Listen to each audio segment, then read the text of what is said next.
हुए धमाके को लेकर हर दिन कोई ना कोई विस्फोटक खुलासे हो रहे हैं। अल फलाह यूनिवर्सिटी पर ईडी ने शिकंजा कस दिया। ईडी की टीम ने यूनिवर्सिटी का चेयरमैन जवाद सिद्दीकी सलाखों के पीछे पहुंचा दिया।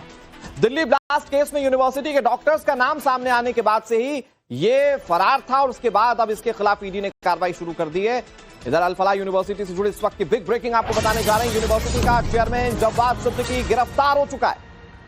प्रवर्तन निदेशालय इन्फोर्समेंट डायरेक्टरेट जवाद सिद्दीकी को गिरफ्तार कर चुकी है। मनी लॉन्ड्रिंग मामले में जवाद सिद्दीकी की गिरफ्तारी हुई।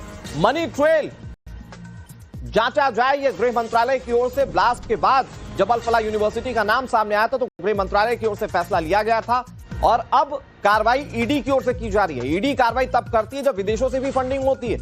अल फलाह यूनिवर्सिटी के चेयरमैन जावेद सिद्दीकी को ईडी ने कल देर रात गिरफ्तार कर लिया। उसके बाद उसे साकेत कोर्ट में पेश किया गया। कोर्ट ने जवाद सिद्दीकी को ईडी की 13 दिन की रिमांड पर भेज दिया। यूनिवर्सिटी कैसे संचालित हो रही थी? जो आतंक के डॉक्टर्स थे, जो यूनिवर्सिटी कैंपस में आतंक की योजना बनाते थे, क्या उसमें यूनिवर्सिटी भी शामिल है? और यूनिवर्सिटी को फंड कहां से हो रहा था? बहुत सारे सवाल हैं जिसको लेकर इस वक्त जांच की जा रही है। ईडी के शिकंजे में है जवाद सिद्दीकी, जो कि अल फलाह यूनिवर्सिटी का करता धरता है। अल फलाह यूनिवर्सिटी को लेकर सनसनीखेज खुलासे भी हो रहे हैं। धोखाधड़ी से 415 करोड़ रुपए कमाए गए, ये बात सामने आ रही है। मान्यता प्राप्त होने का झूठा दावा करके लोगों से ठगी की गई। प्राथमिक जांच में खुलासा हुआ कि अल फलाह यूनिवर्सिटी ने कई कोर्सेज को मान्यता प्राप्त बताकर लोगों के साथ धोखाधड़ी की। करीब 415 करोड़ रुपए का यह मोटा मोटी तौर पर घोटाला है। अब सवाल यह कि घोटाला तो हुआ, पैसे तो कमाए, ये कानूनी कार्रवाई के दायरे में भी आते हैं। लेकिन सबसे बड़ा सवाल यह कि जो आतंकी पल रहे थे इस यूनिवर्सिटी में, क्या इस धोखाधड़ी के पैसे का इस्तेमाल उन्होंने भी किया? क्या उसमें किसी तरह का इन्वॉल्वमेंट था? यह बहुत बड़ा सवाल और इसको लेकर जांच की जा रही है। मनी ट्रेल हर एक पहलू से खंगाले जा रहे हैं।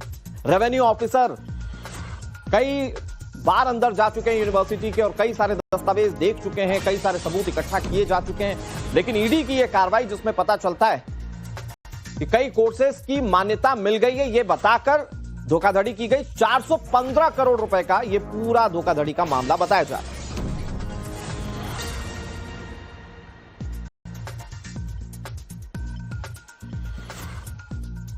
पहुंचा दिया है। दिल्ली ब्लास्ट केस में यूनिवर्सिटी के डॉक्टर्स का नाम सामने आने के बाद से ही ये फरार था और उसके बाद अब इसके खिलाफ ईडी ने कार्रवाई शुरू कर दी है। इधर अल फलाह यूनिवर्सिटी से जुड़ी इस वक्त की बिग ब्रेकिंग आपको बताने जा रहे हैं। यूनिवर्सिटी का चेयरमैन जवाद सिद्दीकी गिरफ्तार हो चुका है। प्रवर्तन निदेशालय इन्फोर्समेंट डायरेक्टरेट जवाद सिद्दीकी को गिरफ्तार कर चुकी है। मनी लॉन्ड्रिंग मामले में जवाद सिद्दीकी की गिरफ्तारी हुई। मनी ट्रेल जांचा जाए ये गृह मंत्रालय की ओर से। ब्लास्ट के बाद जब अल फलाह यूनिवर्सिटी का नाम सामने आया था तो गृह मंत्रालय की ओर से फैसला लिया गया था और अब कार्रवाई ईडी की ओर से की जा रही है। ईडी कार्रवाई तब करती है जब विदेशों से भी फंडिंग होती है। अल फलाह यूनिवर्सिटी के चेयरमैन जावेद सिद्दीकी को ईडी ने कल देर रात गिरफ्तार कर लिया। उसके बाद उसे साकेत कोर्ट में पेश किया गया। कोर्ट ने जवाद सिद्दीकी को ईडी की 13 दिन की रिमांड पर भेज दिया। यूनिवर्सिटी कैसे संचालित हो रही थी? जो आतंक के डॉक्टर्स थे, जो यूनिवर्सिटी कैंपस में आतंक की योजना बनाते थे, क्या उसमें यूनिवर्सिटी भी शामिल है? और यूनिवर्सिटी को फंड कहां से हो रहा था? बहुत सारे सवाल हैं जिसको लेकर इस वक्त जांच की जा रही है। ईडी के शिकंजे में है जवाद सिद्दीकी, जो कि अल फलाह यूनिवर्सिटी का करता धरता है।